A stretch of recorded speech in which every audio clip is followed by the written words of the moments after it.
महाराज, हस्तिनापुर की इस राजसभा में ये किस प्रकार का व्यवहार हो रहा है? कुरुवंश की कुलवधू हो, कुरु राष्ट्र की प्रतिष्ठा हो, हस्तिनापुर की लक्ष्मी बनकर मैंने यहाँ प्रवेश किया था महाराज, और मेरे साथ ये किस प्रकार का व्यवहार हो रहा है? मेरा केश पकड़कर मुझे पशु की भांति लाया जा रहा है।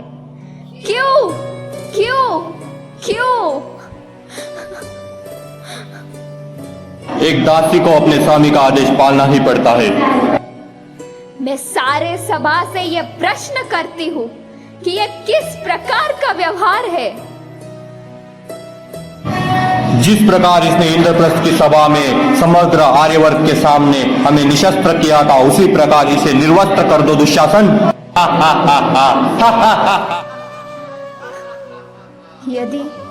यदि अब मेरा रक्षण होना होगा तो अब स्वयं ईश्वर ही करेंगे। आओ दुशासन, अपनी शक्ति का परीक्षण करो। गोविंद गोविंद गोविंद गोविंद गोविंद गोविंद गोविंद गोविंद गोविंद।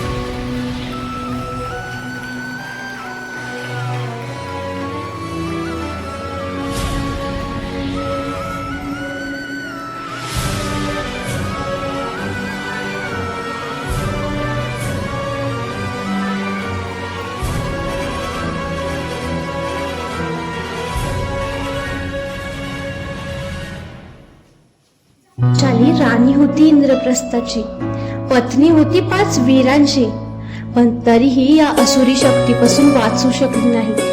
आणि त्यानंतर सुद्धा जेव्हा तिला न्याय मिळवून देण्यासाठी पांडवांनी कौरवांशी जे महाभारताचं युद्ध केलं आणि त्यात जी काही हानी झाली त्यात देखील तिलाच जबाबदार मानलं गेलं। अहो, हा तर झाला इतिहासातील प्रसंग, परंतु आजही समाजातील स्त्री ही सुरक्षित नाहीये। ज्याप्रमाणे द्वापार युगात स्त्रीवर अत्याचार झाला तो प्रत्येक युगानुयुगे होतच होता आणि त्यापासून कलियुग देखील वंचित नाही।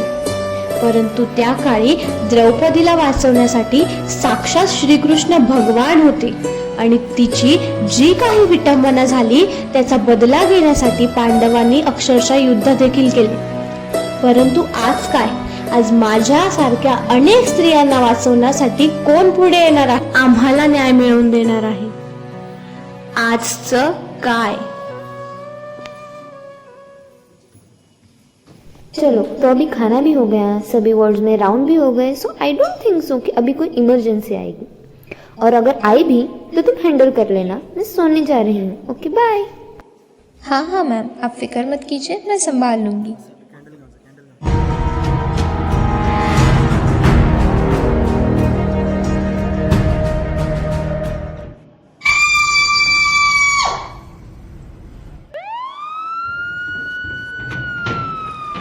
हे काय झालं माझ्या मुलीला?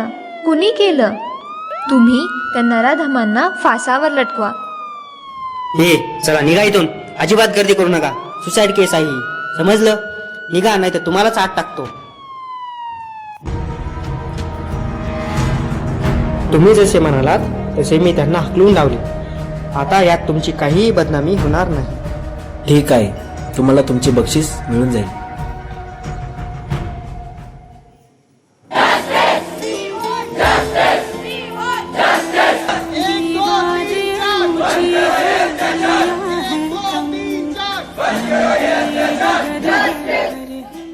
अब आप मुझे किस बात का दोष देंगे? मैंने छोटे कपड़े पहने थे या देर रात तक घर से बाहर थी या फिर लड़कों के साथ घूम रही थी? मैंने तो डॉक्टर के कपड़े पहने थे, रात को अपनी ड्यूटी कर रही थी, मरीजों की सेवा कर रही थी। फिर मेरे साथ यह क्यों हुआ? मेरे मौत का कारण इतना दर्दनाक क्यों था? क्या इसके लिए भी मैं ही जिम्मेदार थी? क्या इसमें गलती इन लोगों की नहीं जिन्होंने ये काम किया? माँ ने तो भेजा था उसे डॉक्टर बनने, पर उन्हें क्या पता था वो कभी लौटकर वापस नहीं आएगी। कई सारे राज दबाकर किताब का वो हिस्सा ही फाड़ दिया।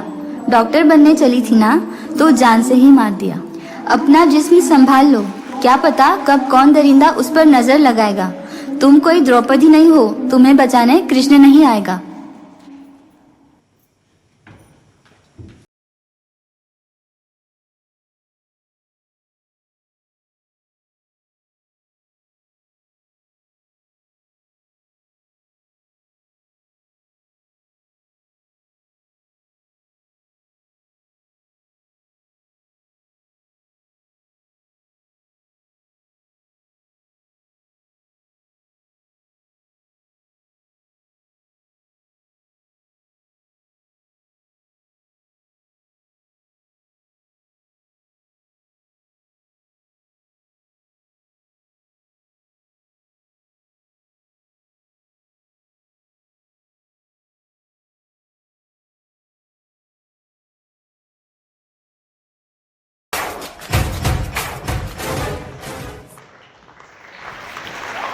दादा मी चालले हं. बरं, किती वाजेपर्यंत येशील घरी? संध्याकाळपर्यंत येईल. ठीक आहे, एक काम कर, मला लाईव्ह लोकेशन पाठवून ठेव आणि कुठल्याही कॅबमध्ये किंवा रिक्षामध्ये बसली तर नंबर प्लेटचा फोटो मला व्हॉट्सअप करशील, ठीक आहे? आणि संध्याकाळी अंधार पडायच्या आत घरी येशील. हो हो, मी आहे सोबत. हां ठीक आहे, तू तुझं गळ्यातलं सोनं वगैरे सांभाळशील. हां, आणि हो, रात्री येताना त्या बस स्टँडच्या रस्त्याकडून येऊ नका, तिकडे खूप अंधार असतो, हायवेने या. एक तर खूप विचित्र बातम्या येतात हल्ली पेपरमध्ये. आणि रात्री उशीर झाला तर मला कॉल करा, मी येतो घ्यायला, ठीक आहे? ननूला पण घेऊन जातोय. हा बरं ठीक आहे, एक काम करा, स्कार्फ बांधून जा जाताना. ते नाक्यावरती ना टवाळखोर बसलेले असतात, उगीच कशाला नादी लागायचं त्यांच्या. हो. लक्षात आलं? लाईव्ह लोकेशन, पोहोचल्यावरती कॉल आणि तोंडाला स्कार्फ, ठीक आहे? हो. पण तुम्ही तिघी जाताय कुठे? ते महिला दिनाचा कार्यक्रम आहे ना, तिथेच जाते.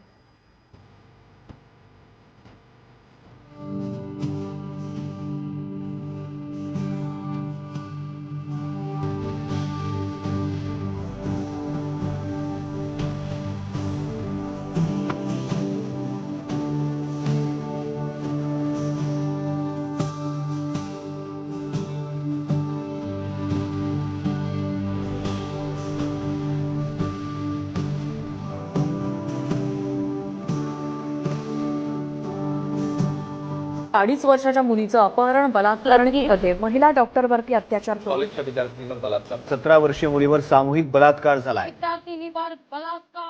बाबा मला खूप गुदमरल्यासारखं होतंय.